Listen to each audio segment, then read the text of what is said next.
জমি দখল হয়ে গিয়েছে, কিন্তু কেন জানেন? কারণ আবাসের ঘর করতে হলে নাকি নেতাকে টাকা দিতে হবে, আর সেই টাকা দেননি বলেই জমি দখল। শাসনে শাসানির ছবি। আমরা এই জমিটা কিনেছি, আমাদের এখন দখলে আছে, কিন্তু ঘর করতে যাচ্ছে আমাদেরকে বাধা দিচ্ছে।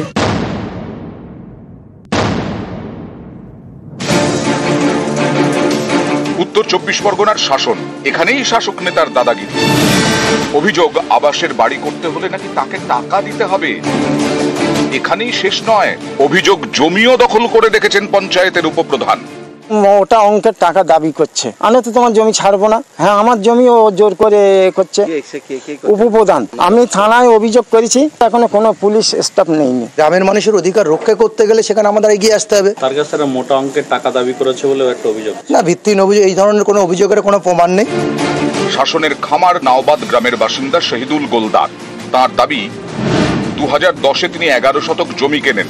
এই জমি পঞ্চায়েতের উপপ্রধান দখল করে নিয়েছেন বলে অভিযোগ। 7-8 বছর ও জোর করে দখল করে আসে। ও এসে বলে আমার ঠ্যাং ভেঙে দেবে বলছে। জমিতে আসলে আমি আতঙ্কে আছি। একটা আমরা ঘর করতে যাচ্ছে, আমাদেরকে বাধা দিচ্ছে। কে বাধা দিচ্ছে? ওই জিয়াউল হুমকি দিয়েছে, আমাদের। ভয় দেখিয়েছে? ওই জিয়াউল বলছে ঠ্যাং ভেঙে দেবো জমিতে গেলে। উপপ্রধান আমাদের বলছে ঠ্যাং ভেঙে দেবে, এ করবে। ওই আতঙ্কে আমরা আছি। জাল দলিল করে সেই জমিটা নিজের নামে আত্মসাৎ করছে। ভিত্তিহীন কথাবার্তা, হুমকি দেওয়ার কোনো গল্প নেই। শুধু আপনার শাসনের শহীদুল ইসলাম বলে তো নয়, গোটা পশ্চিম বাংলা জুড়ে যদি দেখেন, এখানে জমি কিনতে গেলে, জমি কিনে যদি বাড়ি করতে চান, কলকারখানা করতে চান, আপনি যাই করতে চান না কেন, কাটমানি দিতে হবে। শাসনে শাসক বদলিয়েছে, কিন্তু শাসানি বদলায়নি। মুজিদ মাস্টারের আমলে যা ছিল, ঠিক এখনই এই শাসক দলের আমলে তাই সেম জিনিসই ঘটছে। মুজিদ মাস্টারের রাজত্ব চলছে না, ওটা শেষ হয়ে গেছে। যে 2011-এর পর মমতা বন্দ্যোপাধ্যায়ের হাত ধরেই শাসনের মাটিতে শান্তি ফিরেছে। অ্যাকচুয়ালি এই জমিগুলো জমিদারদের জমি, সেখান থেকে এটা ওনারা নিয়েছেন কিভাবে আমি পুরোটা জানি না। আইন মোতাবেক যদি পেয়ে থাকেন অবশ্যই সেটা পাবেন। এটা সম্পূর্ণ ভিত্তিহীন। উনি কোনো হুমকি দেননি এবং আমি আশ্বস্ত করছি কেউ হুমকি দেবেন না। শাসনে নেতার শাসানি, প্রতিকার চেয়ে শাসন থানার দ্বারস্থ গোলদার পরিবার। উত্তর 24 পরগনার শাসন থেকে জিয়াউল আলম, নিউজ 18 বাংলা। সিবিআই তদন্তের নির্দেশ দেয় উচ্চ আদালত, যা মঙ্গলবার খারিজ করে দিল দেশের শীর্ষ আদালতের প্রধান বিচারপতির বেঞ্চ।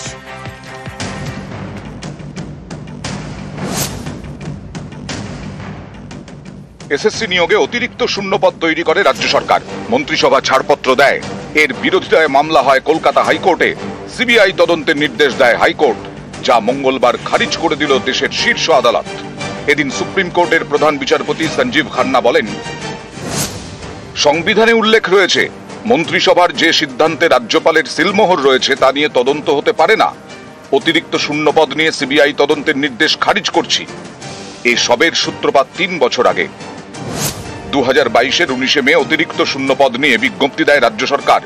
বিজ্ঞপ্তিতে রাজ্য জানায়, অতিরিক্ত শূন্যপদে বঞ্চিত চাকরি প্রার্থীদের সুযোগ দেওয়া হবে। কিন্তু এসএসসি জানায়, দুর্নীতির অভিযোগে চাকরি হারালে তাঁদেরও অতিরিক্ত শূন্যপদে নিয়োগের কথা ভাবা হচ্ছে। এর বিরোধিতা করেই কলকাতা হাইকোর্টে মামলা হয়। 2022-এর 23শে নভেম্বর এই মামলায় সিবিআই তদন্তের নির্দেশ দেন বিচারপতি অভিজিৎ গঙ্গোপাধ্যায়। এই নির্দেশকে চ্যালেঞ্জ করে ডিভিশন বেঞ্চে যায় রাজ্য। সিঙ্গল বেঞ্চের রায় বহাল রাখে ডিভিশন বেঞ্চ। রাজ্য তখন সুপ্রিম কোর্টে যায়। 2022-এর 25শে নভেম্বর কলকাতা হাইকোর্টের রায়ে স্থগিতাদেশ দেয় সুপ্রিম কোর্ট।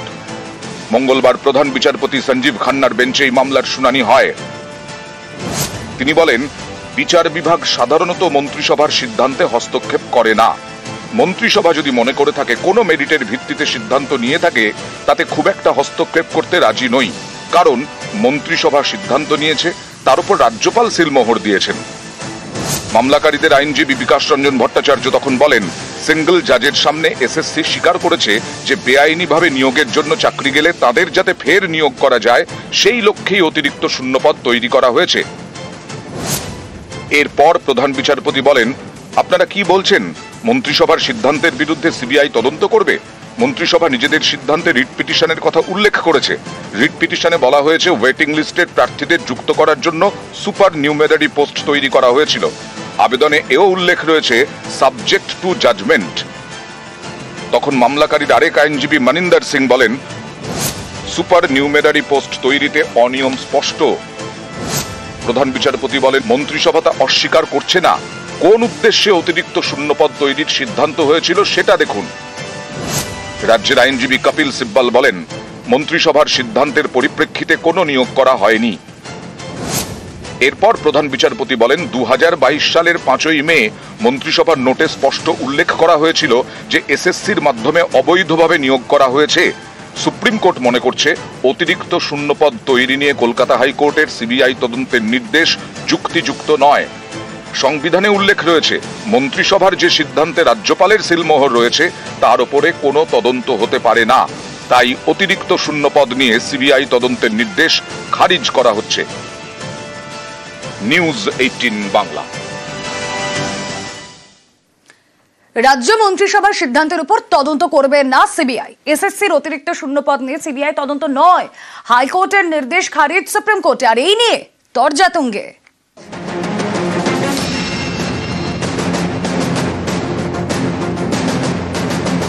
রাজ্য মন্ত্রিসভা তৈরি করে অতিরিক্ত শূন্যপদ।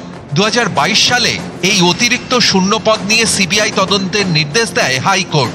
এ নিয়ে বিকাশ রঞ্জন ভট্টাচার্যের সুর ছিল সপ্তমে। সুপারনিউমারি পোস্ট করে এই সবাইকে চাকরি দেবেন, তারা চাকরি প্রার্থীদের বোকা বানানোর চেষ্টা করছে, কিংবা আরেকটা দুর্নীতির পথ খোলার চেষ্টা করছে। দেখুন, সরকারি চাকরিতে না একটা কাডার থাকে, অর্থাৎ কতজন কর্মী থাকবে তাতে নির্দিষ্ট সিদ্ধান্ত থাকে। অনেক সময় দেখা যায় কাজ করতে গেলে পরে এরকম একজন দুজন তারা হয়তো বাড়তি হয়ে গেছে। সেই বাড়তি যারা হচ্ছে তাদের চাকরি টিকিয়ে রাখার জন্য একটা সুপারনিউমারি পোস্ট করে। সেটা একটা ব্যাপক নিয়োগের ক্ষেত্রে কখনো করা যায় না। সেই পদ্ধতিকে বাদ দিয়ে আমি আজকে 5000 সুপারনিউমারি পোস্ট তৈরি করব, সেটা তো প্রকৃতপক্ষে যে আইন, সেই আইনটাকেই লাথি মারা হচ্ছে। এই কাজ রাজ্য সরকার করতে পারেন না। যখন ওরা ডিসিশন নিয়েছিল তখন ওরা টেন্টেড আনটেন্টেড ভাবছিল। ওদের যে ডিসিশন সেটাও কলকাতা হাইকোর্টের রিট পিটিশন পেন্ডিং আছে, তাতে বিচার হবে, কিন্তু সিবিআই ইনভেস্টিগেশনটা হবে। ক্যাবিনেটে যখন নোট তৈরি হয়েছিল তখন এটাও বলা হয়েছিল যে subject to the final judgement of the Kolkata high court. সেই জন্য এই যে ওই ডিসিশনটাও ফাইনাল নয়, যেহেতু হাইকোর্টে পেন্ডিং আছে, সেখানে বিচার হবে। ইন দ্য মিন টাইম এই ক্রিমিনাল ইনভেস্টিগেশনটাকে স্টে করলেন সুপ্রিম কোর্টে। খুব ব্যালেন্সড অর্ডার। স্থানীয় লিগে আমরা দেখতে পাই, আমরা দেখেছি ফুটবলে বিকাশ পাস বাড়ায়, কৃষাণু গোল করে। এত ভালো টিউনিং, দুজনে এত ভালো সেটিং বিকাশ কৃষাণু। ন্যাশনাল লিগে গিয়ে দেখা গেল যে কৃষাণু খেলা ছেড়ে দিয়েছে বা অবসর নিয়েছে বা পেশা পাল্টে ফেলেছে। তখন বিকাশ কাকে বল দেবে? কৃষাণু নেই, মাইনাস করছে, কেউ গোল করতে পারছে না। তাহলে বিকাশ ওনার এখন কি করা উচিত? ওনার স্থানীয় গজু বসু, পল্টু দাস, এদের বলা উচিত অন্তত একটা চিমা যেন মোতায়েন করে। মানে যা পাস বাড়াবো, কৃষাণু তো নেই, পেশা পাল্টে ফেলেছে। বছর তিনেক আগে এসএসসি নিয়োগে অতিরিক্ত শূন্যপদের ছাড়পত্র দেয় রাজ্যের মন্ত্রিসভা। এ নিয়ে মামলা হয়। সিবিআই তদন্তের নির্দেশ দেয় কলকাতা হাইকোর্ট, যা মঙ্গলবার খারিজ করে দিয়েছে সুপ্রিম কোর্ট। আমি এই রায়ের ফলে খুব আনন্দিত। বিচারপতি অভিজিৎ গাঙ্গুলি তিনি থাকার সময় যে পক্ষপাত দুষ্ট রায় দিয়েছিলেন সেটা শেষ হল। আমরা যে বারবার বলছিলাম যে হাইকোর্টের একটা অংশ পক্ষপাত দুষ্ট রায় দিচ্ছে, সেটা তো প্রমাণ হল।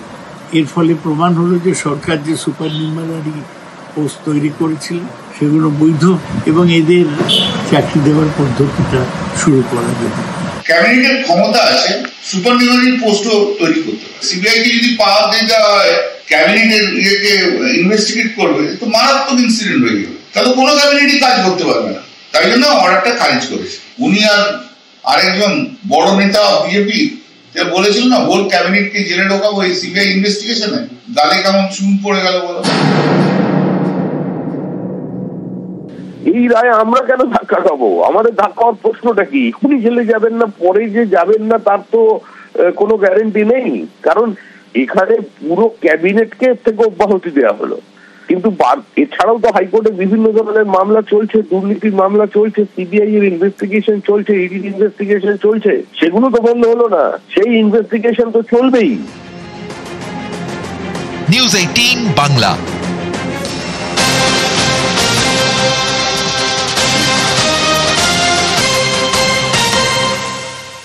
পুলিশের বিরুদ্ধে বিরুদ্ধে সিবিআই তদন্ত, হেফাজতে বন্দি মৃত্যুতে পুলিশের বিরুদ্ধে মামলা নিহতের পরিবারের 2023 সালের 26শে আগস্টের ঘটনায় সিবিআই তদন্ত। নদিয়ার মুরুটিয়ায় বাড়ি থেকে তুলে নিয়ে খুন আর মুরুটিয়া থানার পুলিশের বিরুদ্ধে খুনের অভিযোগ।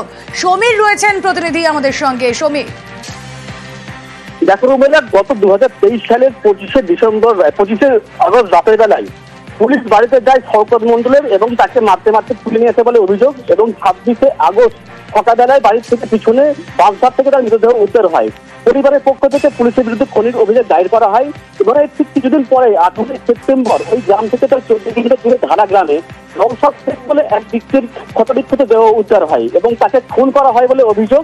এবং সেই খুনের ঘটনায় এই মৃত শওকত মন্ডলের ভাই মোহন মন্ডলের বিরুদ্ধে পুলিশ অভিযোগ দায়ের করে, এবং এই ঘটনার পরিপ্রেক্ষিতে মোহন মন্ডলের পরিবার কোর্টের দ্বারস্থ হন, আদালতের দ্বারস্থ হন, এবং সেই সময় মৃত শওকত মন্ডলের খুনের ঘটনায় সিবিআই তদন্তের নির্দেশ দিয়েছিল আদালত। আজকে পুনরায় কিন্তু এই মোহন মন্ডলের বিরুদ্ধে যে খুনের অভিযোগ দায়ের করা হয়েছিল সেই ঘটনার তদন্তের নির্দেশও দিয়েছে এবং সিবিআইকে সেই তদন্তভার তুলে দিয়েছে আদালত। বেশ, প্রাইমারিলি একটা কাস্টোডিয়াল ডেথের মামলা ছিল। এই পিটিশনারের যে হাজবেন্ড, আমাদের অভিযোগ পুলিশ ওনাকে বাড়ি থেকে তুলে নিয়ে গিয়ে পরে কোথাও হত্যা করে, যার বডি পরের দিন পাওয়া যায়। তো হাইকোর্টের দ্বারস্থ হওয়ার পরে ওরা এফআইআর রেজিস্টার করে, কিন্তু খুব সারপ্রাইজিং ব্যাপার, ওই রাতেই পাশের গ্রামে একটা মার্ডার হয় এবং সেই মার্ডারের সব আসামি আমাদের পুরো পরিবারকে করে দেয়। কেস নাম্বার হয় 274, আমাদের এফআইআরটা কমপ্লেনটা আগে হওয়ার সত্ত্বেও আমাদেরটা পরে 274 নম্বর কেস নম্বর। যখন আমরা অ্যান্টিসিপেটরি বেল করতে আসি অনারেবল হাইকোর্টে, ডিভিশন বেঞ্চ এটাকে সিবিআই তদন্তে দেয়। আজকে আমরা 275-এর এই তদন্তের জন্য সিবিআইয়ের জন্য আমরা এসেছিলাম, সেই অর্ডারটি আমাদের দিয়েছে এবং আমরা বিচারের আশায় আছি এবং সিবিআইকে সম্পূর্ণ সহযোগিতা করব। গোলমালের একটা সূত্রপাত কোথা থেকে হয়? ইলেকশন কমিশনে ডেপুটেশন দেওয়ার দিন, গত শুক্রবার 4 এপ্রিল তৃণমূল সাংসদরা গিয়েছিলেন, আর সেই স্মারকলিপিতে ওই মহিলা সাংসদের নাম ছিল না কেন? এই প্রশ্নে তিনি চিৎকার শুরু করেন বলে কল্যাণ বন্দ্যোপাধ্যায়ের অভিযোগ। এমনকি বিএসএফ জওয়ানদের ডেকে গ্রেপ্তারের হুমকি দেওয়া হয়, তেমনটাই অভিযোগ।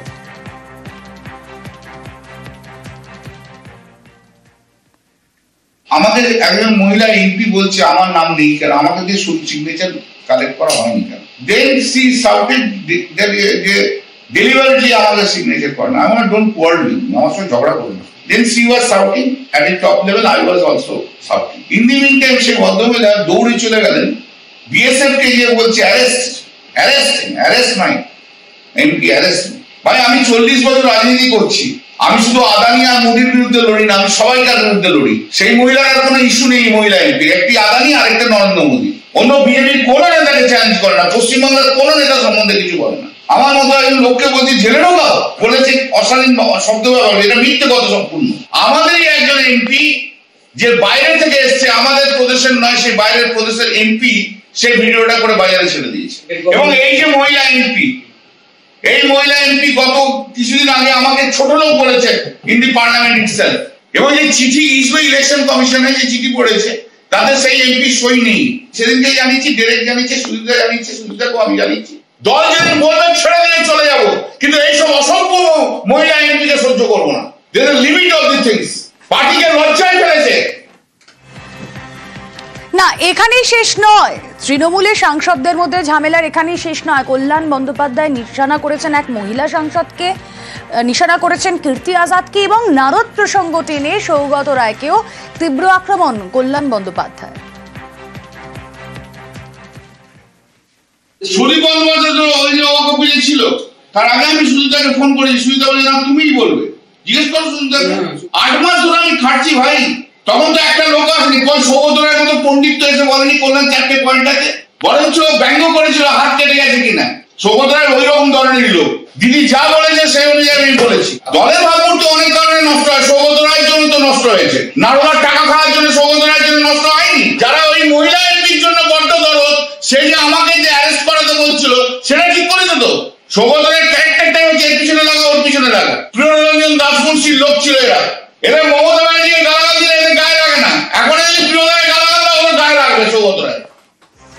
সৌগত রায়কে তীব্র আক্রমণের পর সৌগত রায়ও ছেড়ে কথা বলেননি। কল্যাণকে ব্যর্থ আইনজীবী বলে তোপ সৌগত। আমি মনে করি ও একটা ব্যর্থ আইনজীবী। এরা সব নারদার চোর বলে শুধু আমাদের আক্রমণ করেনি, পার্টিরও ক্ষতি করেছে এবং নিজের আইনের জ্ঞানের অভাব পরিষ্কার করেছে। আমি নিশ্চয়ই প্রিয়রঞ্জন দাস মুন্সির ঘনিষ্ঠ ছিলাম, কিন্তু আমি 2001 থেকে একটা না আমি মমতা ব্যানার্জির পার্টিতে রয়েছি এবং তার আগে যখন মমতা ব্যানার্জি কংগ্রেসে ছিলেন 93 এর 21 জুলাই কল্যাণকে কোথাও দেখিনি। আমার কল্যাণের থেকে সার্টিফিকেট নেবার দরকার নেই, কিন্তু আমি মনে করি কল্যাণকে সরিয়ে দেওয়া উচিত চিফ হুইপ থেকে। আসলে এই কদিন সুদীপ অসুস্থ থাকায় কল্যাণের হাতে ক্ষমতা এসেছিল, হাতে মাথা কাটছিল, যাকে ইচ্ছে বলতে দিচ্ছিল, যাকে ইচ্ছে বলতে দিচ্ছিল না এবং বলতে চাইলে লোককে অপমান করছিল। আমি মনে করি একজন লোকও তৃণমূলের এমপিদের মধ্যে পাওয়া যাবে না যে কল্যাণের পক্ষে, একজনও পাওয়া যাবে না।